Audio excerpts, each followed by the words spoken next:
A Páscoa judaica comemorava a libertação dos israelitas do Egito e por terem seus primogênitos poupados, passados por alto, quando o anjo da destruição eliminou os primogênitos do Egito.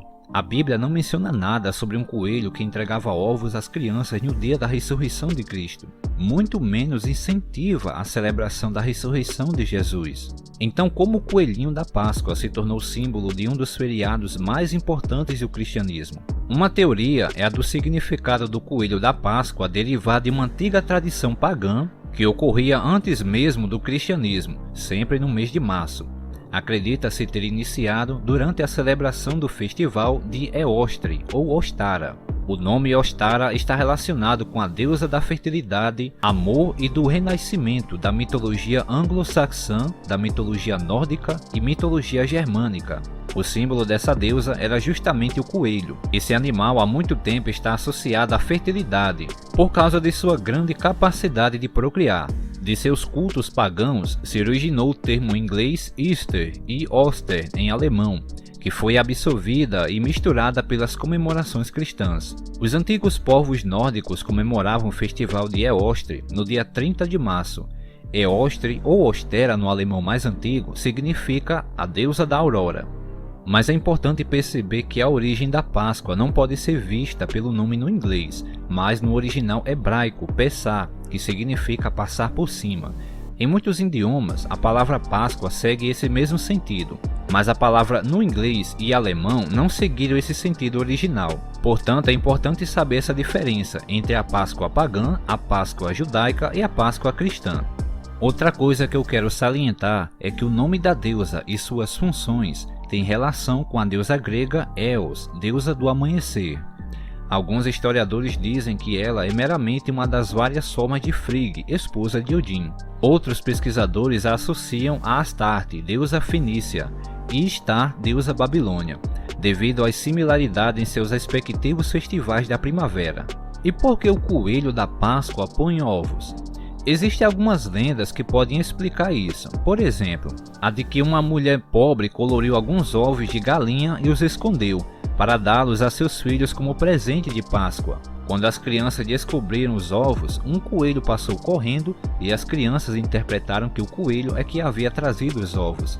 Desde então, as crianças sempre acreditaram no coelhinho da Páscoa. Uma outra história diz que a deusa Ostara prolongou o inverno e chegou com um atraso de um ano. Sentindo-se culpada, ela decidiu salvar a vida de um pássaro que estava com as asas congeladas. Então, com compaixão pela ave que não conseguia mais voar, ela transformou em um coelho de neve, que era veloz para fugir dos caçadores, e concedeu a dádiva de botar ovos da cor do arco-íris, para honrar sua existência anterior como pássaro.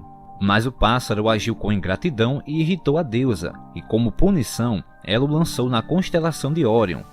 Até que com o tempo, a deusa se arrependeu do que fez e concedeu ao coelho mais um presente, o de poder retornar à terra uma vez por ano para presentear com seus ovos coloridos as crianças que celebravam o festival de Ostara. E assim, o coelho da Páscoa com o significado que conhecemos hoje surgiu. Agora, a lenda mais aceita diz que Eostre tinha uma especial afeição por crianças. Onde quer que ela fosse, elas a seguiam e a deusa adorava cantar e entretê-las com sua magia. Um dia, Eostre estava sentada em um jardim com suas amadas crianças, quando um pássaro voou sobre elas e pousou na mão da deusa. Ao dizer algumas palavras mágicas, o pássaro se transformou no animal favorito de Eostre, uma lebre. E isto encantou as crianças, mas com o passar dos meses, elas repararam que a lebre não estava feliz com a transformação, porque não mais podia cantar nem voar. As crianças pediram a Eostre que revertesse o encantamento. Ela tentou de todas as formas, mas não conseguiu desfazer o encanto. A magia já estava feita e nada poderia revertê-la. Eostre decidiu esperar até que o inverno passasse, pois nesta época seu poder diminuía. A lebre assim permaneceu até que então a primavera chegou. Nessa época, os poderes de Eostre estavam em seu máximo, e ela pôde transformar a lebre em um pássaro novamente durante algum tempo. Agradecido, o pássaro botou ovos em homenagem a Eostre. Em celebração à sua liberdade e às crianças que tinham pedido a Eostre que lhe concedesse sua forma original, o pássaro, transformado em lebre novamente, pintou os ovos e os distribuiu pelo mundo. Para lembrar as pessoas de seu ato tolo de intervir no livre-arbítrio de alguém, Eóstria entalhou a figura de uma lebre na lua, que pode ser vista até hoje por nós. Mas calma gente, não existe nenhum coelho na lua, é só uma história.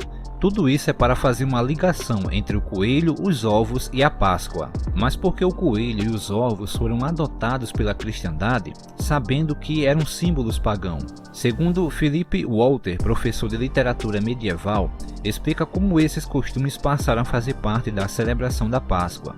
Ele escreveu que no processo da cristianização de religiões pagãs, era fácil relacionar a festa pagã que celebrava a passagem da morte da época do inverno para a vida da época da primavera, com a ressurreição de Jesus. Walter diz que esse foi um passo importante para introduzir as comemorações cristãs no calendário pagão, facilitando assim conversões em massa. Mas é importante lembrar que esse processo de cristianização não aconteceu na época em que os apóstolos ainda estavam vivos, pois eles agiam como uma restrição contra o paganismo, impedindo qualquer um de adotar costumes pagãos. O apóstolo Paulo alertou que depois que ele fosse embora, ou em outras palavras, depois que ele morresse, surgiriam homens que falariam coisas deturpadas para atrair a si os discípulos. E no fim do primeiro século, o apóstolo João escreveu que alguns homens já estavam desencaminhando cristãos com seus ensinos falsos. E depois da morte do último apóstolo, estava aberto assim um caminho para a adoção de costumes pagãos, como acontece hoje em dia. Se vocês gostaram da matéria, peço a vocês que contribuam com o seu like, se inscrevam no canal e ativem o sininho para as notificações. Lembrando que neste canal você fica por dentro de todas as histórias, fatos e curiosidades que este mundo tem a nos oferecer. Muito obrigado a todos e até o próximo vídeo.